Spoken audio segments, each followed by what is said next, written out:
Okay, and now our featured poets, musicians, poets this evening. And we're going to begin with John Jeffrey. John received a double major in writing and literature from Western Connecticut State University.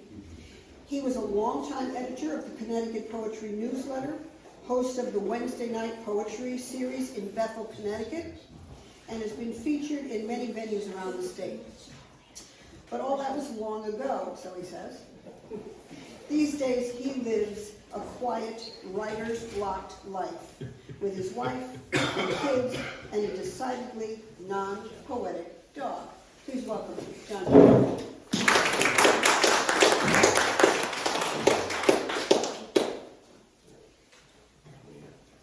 Hello. Let's see, I was hoping that the cream would come to the crop, but no. It's just the same stuff that I had when I came in.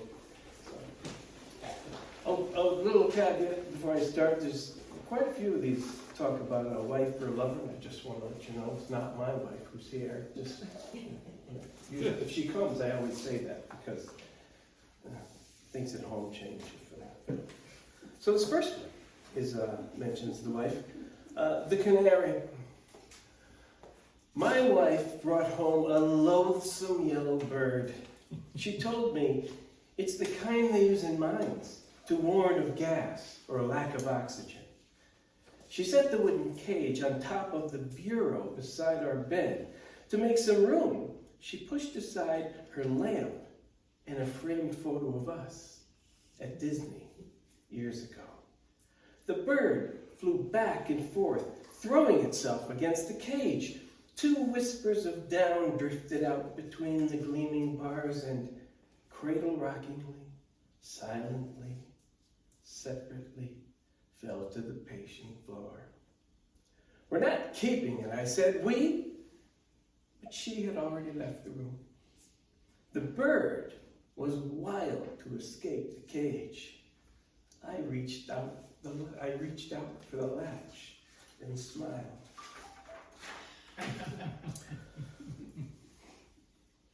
A man contemplates his life after attending a poetry reading only to find it has been canceled. It's a nice winter poem for you. Alone inside the darkened room, I read aloud a line from Whitman. I am large. I contain multitudes. No one hears. Not even one of the many I contain. And silence pushes back to take the room. I shouldn't have come. The thrill of breaking in is gone. And all I feel is the winter night gusting through the shattered panes of the door. I pull my jacket close and step across the shards of glass to stand at a window, staring out at all the snow. Snow on snow. Drifting mounds of it, moved about by winds and men. The uselessness of it all.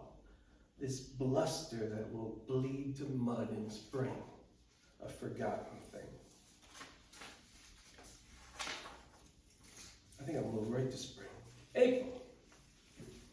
On the first warm day of spring, you catch her raw thighs rippling from the sort of gray cotton shorts that tell the world she's working. An evening walk to melt away a winter's worth of early morning jam and hot chocolate. But her pace is her betrayal, insinuating that she's easily distracted, even lazy. It doesn't matter. She looks good, with a pepperoni pizza of extra weight perfectly placed. Yet despite thighs enough to stagger a man into staring at his hands and wondering, what do I do with these? She is gone as you crest the hill and drop down the far side. Why the best opportunities only when you're 10 miles below the speed limit and already late for an appointment you cannot afford to miss. Behind you, a tinted window is flashing its headlights. In front, a car that appears to have no driver is dragging its back bumper at half your speed. You curse the lavish arc of sparks skipping off the pavement. You'll never make your appointment now. And it's too late to turn back and weigh the possibilities of those lazy spring skies. Need that for this one. Prometheus. By morning, the whole town was in flames, and the man with the matches and the promiscuous sense of kindling was pressed against the library window, studying the racks of books. He looked proud as a father whose daughter just won the state science fair and is beautiful. Later, he would say, I wanted to see if you could divine the conceit of a book by the color of its flames. A woman shrieked past him. He recognized her from high school and had always blamed her bright sundresses and the hard fists of her calf muscles for his failing geometry. He watched her run away, smiling at the flawed angles of her escape. Later, he would say, nature knows everything. Yes, in its time, everything needs a good burning. By day, the flames looked less like a miracle, and the living gasp of the fires was drowned in sirens and hoses. He slumped to a bench, his red, pinpointed eyes closed. As he slept, his glasses reflected the last few flames, the blasted buildings, the ever-rising clouds. Later he would say, my hands are cold, always so cold, and I have these matches. This one's called Final Cruise Around the Caribbean with Apologies to Emily Dickinson. Because I would not stop for death, he grabbed me by the throat and kindly stopped my heart for me, then pitched me off the boat. The warm blue ocean knew no haste, and I floated on the swells. I thought, if now's my time to go, it's not so bad a hell.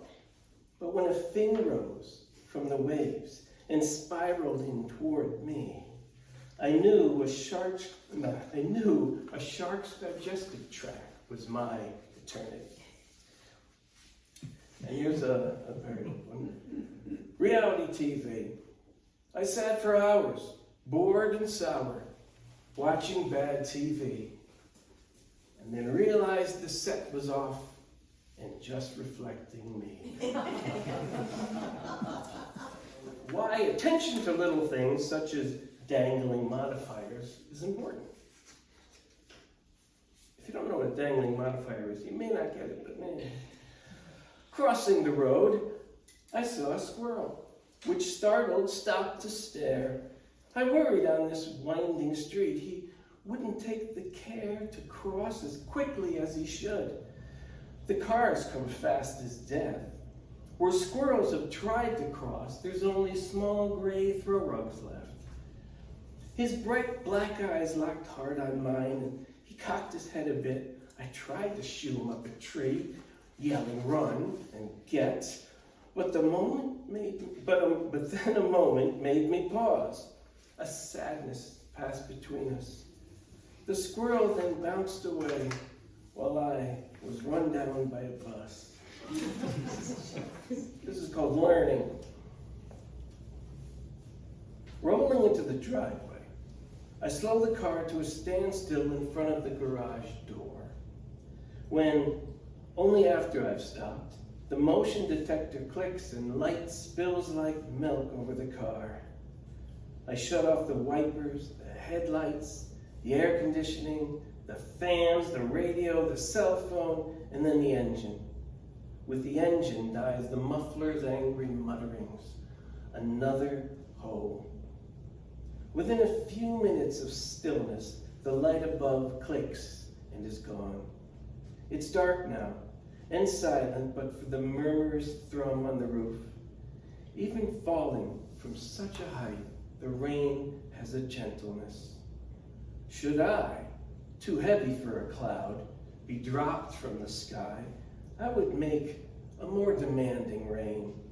Blood vivid, intense as a scream, I would destroy whatever came between me and the destiny of that fall. But the rain gives to me a sense of sequestration, unknowns of untouched interior. I will not go into the house yet, not yet to the television, the phones, the answering machine, the computer network to the office like a chain, the ominous ticking behind the refrigerator, the blown hall light, the broken washing machine, the wasted mattress in the mildew-rotting basement, probably flooding.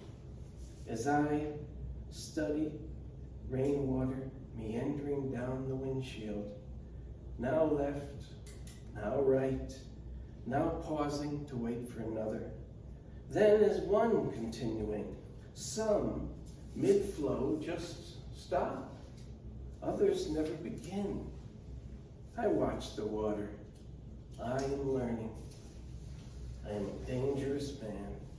A wife's refrain, again, not my wife, but a wife. Just go ahead, admit it. You were wrong.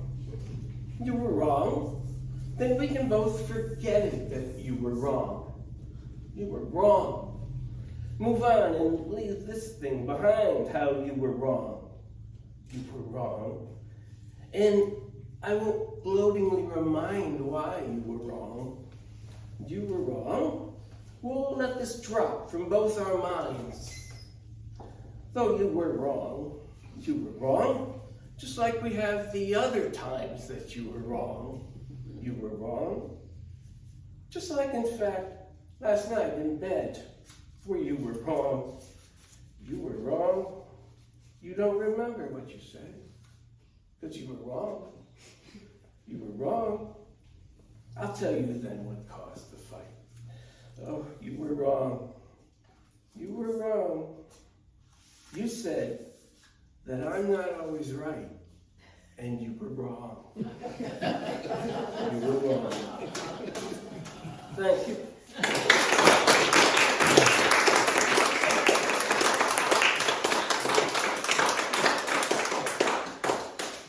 Our next feature is Mar Walker, a poet, painter, singer, songwriter, arts tinkerer. She has 2 poetry chapbooks, Inverse Origami, The Art of Unfolding, and Tabernacle of Bees.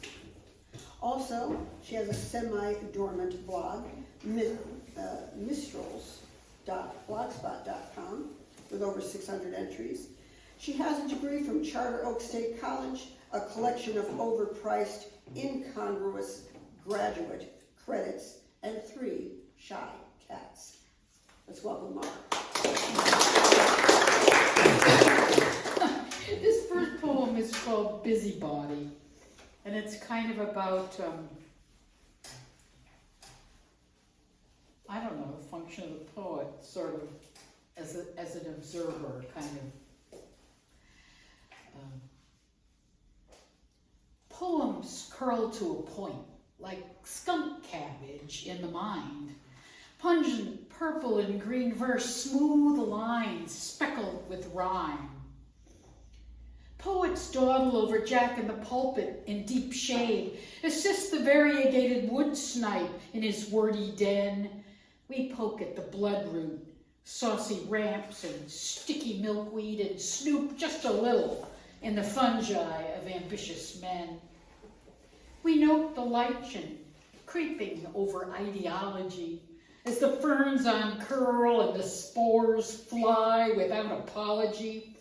We watch the turkey vultures lurk, count crows at the roadkill tent of social jurisprudence, chaos, and man's manipulative bent.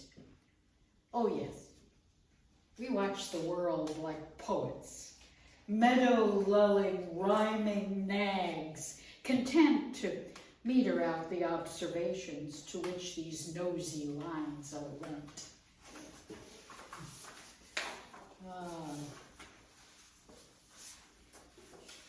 This one, I'm going to descend into animal poems here for a minute. This is called Canine Compromise. The problem with dogs is underemployment. Eons of development for running the tireless patrol. Cooperative hunting for fun and profit. the upper-handed snarl, or deep den digging, dirt flying intensity, or gnawing elk femurs, or marking, or sniffing out the latest scent map. All this reduced to a 20-minute walk and a half-hour yard run, 2 antique humans, one with no sense of humor, a chair under the window, and a selfish cat who bites dog toes, ears, lips, anything to secure the sunspot on the rug. Well, waiting for the mailman will have to do. Oh, please, a little armor. Armadillo of my envy waddles on with leathery grace, and when alarmed, curls to himself in fetal retreat. Turtle, my other idol, moves at such deliberate pace, and when the world is too engaging, withdraws his head and hides his face, as I often want to do. Mr. Buzz, with his careful striped suit and showroom of grand pianos, asked me to teach voice in his music school in 1973. Fresh from 3 years music study, not 4, I declined. This was just the start I've made in a lifetime study of self-doubt detours on other paths, watching the second choice half succeed at jobs I thought I wasn't good enough to take. Does a flower appraise its petals? What difference would it make? It cannot stop itself from blooming. Only a human being is stupid enough for this. Proximity and polemic. Keep a distance from idols and zealots. With stars, there is always fire, crackling and hungry. Tailgate the sun, and your accessories melt with unplanned deceleration in the screaming light of day. Polemic. Never squeeze a bee. Such liberties are rarely forgiven. Never squeeze a bee, even in jest, unless you are ready for the sting. This is called our collective largesse. And it's a reaction to a drawing by Marcello Venusi called Christ Driving the Moneylenders from the Temple. Our collective largesse. It's not about brawling humans whose loud dispute sparks headlines nightly. It's not about pushing and shouting, nor losing or finding money, or honesty, nor principles and beliefs that collide, nor tables turned over, nor graft. It's not about the parable, nor the theology, nor God, not about religious or artistic traditions, nor the whims of painters. Instead, these enormous vaults span tangible infinities, sing their intricate structure with unwavering beauty of weighty form, the hum of universal harmonic in this solid portal right here on the surface of Earth, where there is space to breathe and rich dust to fade into when squabbling ends.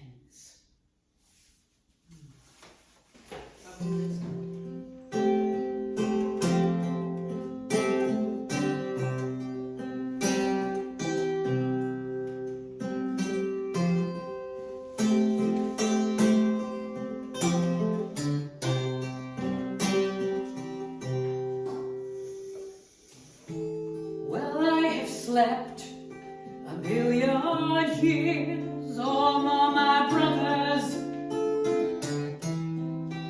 I slept while my special bluebirds passed me by.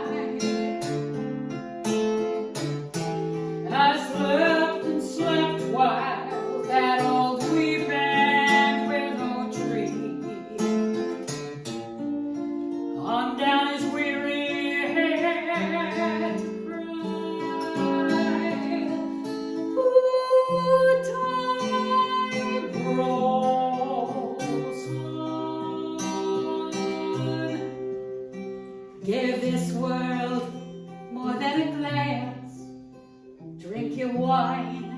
and dance your dance. Give your life another chance before it's gone.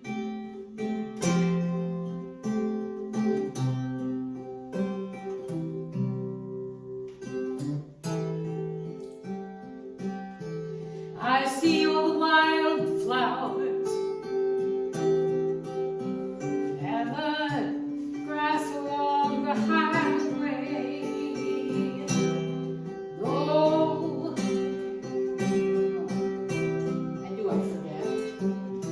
I see the wild flowers and all the grass along the highway.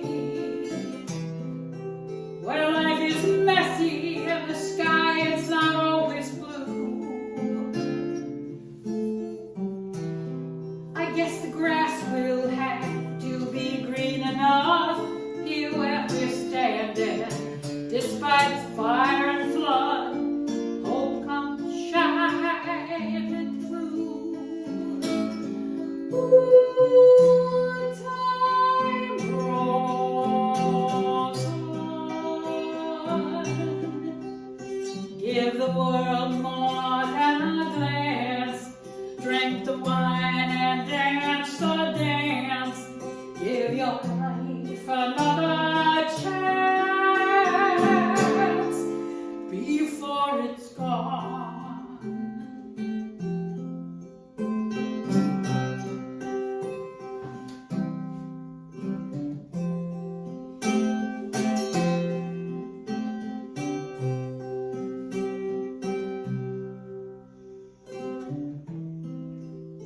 I don't bother with fake rose-colored glasses. The world is here with all its many colors and its shades of gray. When my little old candles burned on down to ashes, I hope you will hear me say, ooh, time rolls on. Give this world more than a passing glance. Drink the wine and dance your special dance. Give your life another chance